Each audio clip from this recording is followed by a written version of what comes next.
In 1981, our critics charged that letting you keep more of your earnings would trigger an inflationary explosion, send interest rates soaring, and destroy our economy. Well, we cut your tax rates anyway, by nearly 25%. And what that helped trigger was falling inflation, falling interest rates, and the strongest economic expansion in 30 years. Over the course of this century, our tax system has been modified dozens of times and in hundreds of ways. Yet most of those changes didn't improve the system. They made it more like Washington itself, complicated, unfair, cluttered with gobbledygook and loopholes designed for those with the power and influence to hire high-priced legal and tax advisors. But there's more to it than that.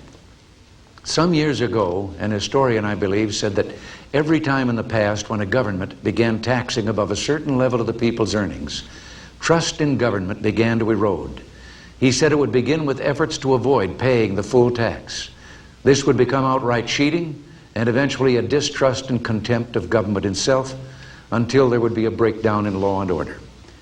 Well, how many times have we heard people brag about clever schemes to avoid paying taxes, or watched luxuries casually written off to be paid for by somebody else, that somebody being you?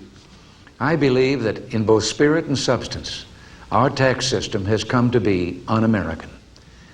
How would the proposal work?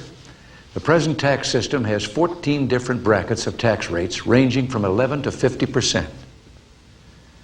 We would take a giant step toward an ideal system by replacing all that with a simple 3-bracket system with tax rates of 15, 25, and 35%.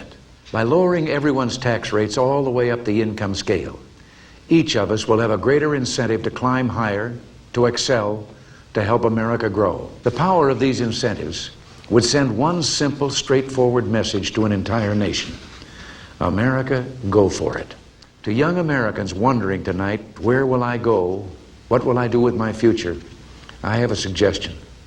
Why not set out with your friends on the path of adventure and try to start up your own business? Follow in the footsteps of those 2 college students who launched one of America's great computer firms from the garage behind their house. You too can help us unlock the doors to a golden future. You too can become leaders in this great new era of progress, the age of the entrepreneur.